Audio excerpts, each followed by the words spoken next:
I like data. I'm a big data guy. Data tells a story, right? If I pull up data, I can learn a lot about anything.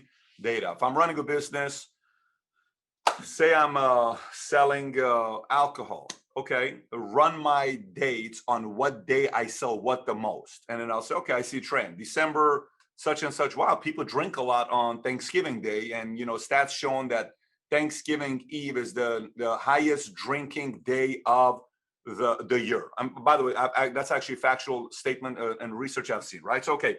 So while you're talking, I go online and I say, what are the most common zodiac signs to believe in God? And what comes up is it says 3 zodiac signs who are most likely to become atheists. Okay. Capricorn, Virgo, Taurus. Okay.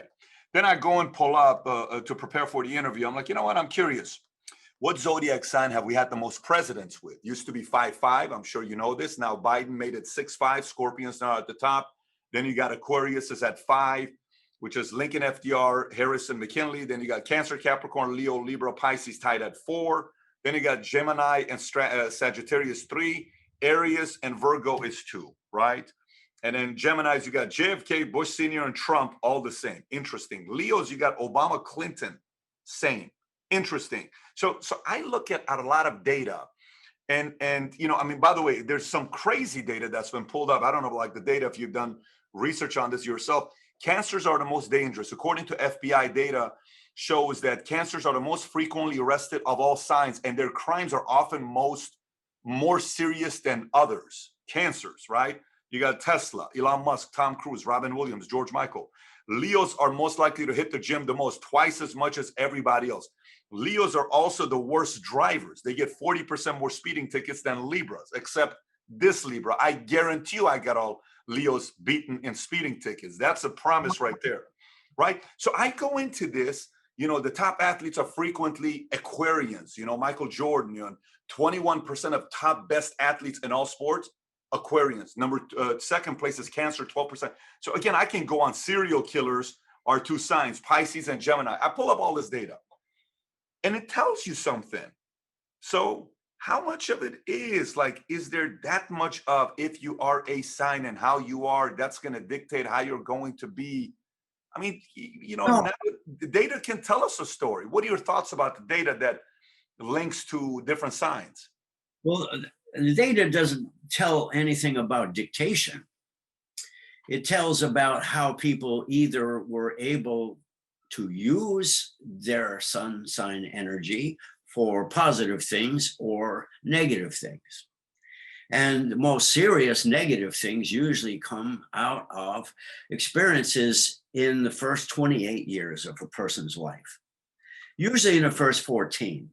And the reason for that is that in those first 14 years of your life, half of them is the development of the ego, and the other half is the ego trying to figure out how to feel about that. So there you are, in your situation, you have the reason you do this is you have something in Virgo called Saturn, and it's in the house of what is valuable.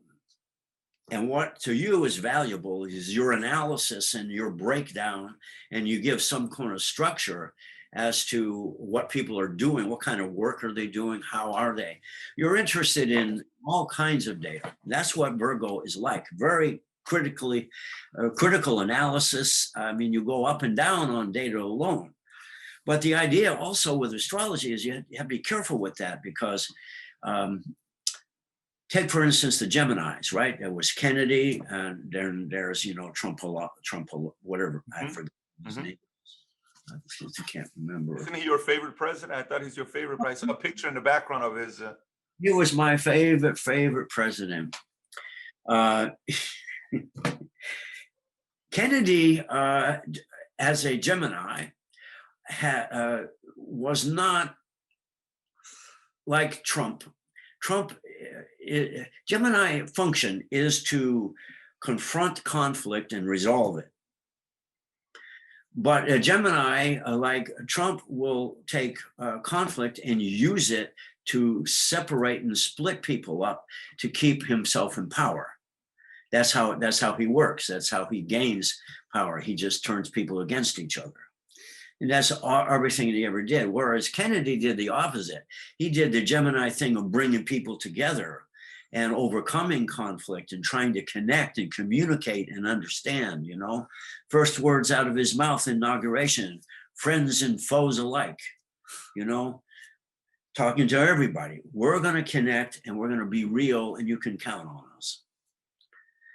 Now, you asked a little earlier, all these years that I've been here and you've only been here for 20, I've seen this country decline in very, very slow, serious way. For just the word organic food, what a mind-blowing thing that is. I grew up and there was nothing but organic food. That's all. There was no chemical. There was no big ag. And we had a lot of local farmers and they didn't use pesticide because they didn't exist. So they used the farmers' almanacs. They used all kinds of things, but they did it organically and so forth. Little by little, through all kinds of ways of, you know, the Agriculture Department of the United States, the government itself, and the school system, discovering that by the time we got to World War II, didn't have enough healthy kids to make soldiers out of. So there was this school lunch program that was put together, and that made it necessary for have enough surplus to be able to give it to them. So you end up with a lot of energy going into putting chemicals into the ground as a way of growing more food, and on it goes until now. You have to pay extra to not have food with chemicals in it. So that's only one example. The political thing, I mean, the political parties in the formation of the country, there weren't any political parties when they formed this country in 1776. It never dawned on them. So that's why the Electoral College is such a mess, because they were thinking of all the states being, you know, bound together loosely by an agreement to be part of the United States. And so they could have this vote and they could do that, but it was all about slavery in the United States at the time, because slaves in the slave states didn't have enough population, voting population, to be able to win an election. They were all in the bigger cities and so forth. Well, the solution to that was the Electoral College, where they said, okay, you guys are going to get so many votes, and we're going to increase your population by taking every slave you have and counting it as 3/5 of a person. You know, that is where it all starts and comes from. And racism, you know, the country, the United States, for instance, is a cancer, right? Now, cancer is all about race, but it means human race. It means human race because it's an astrological thing of God, if you will.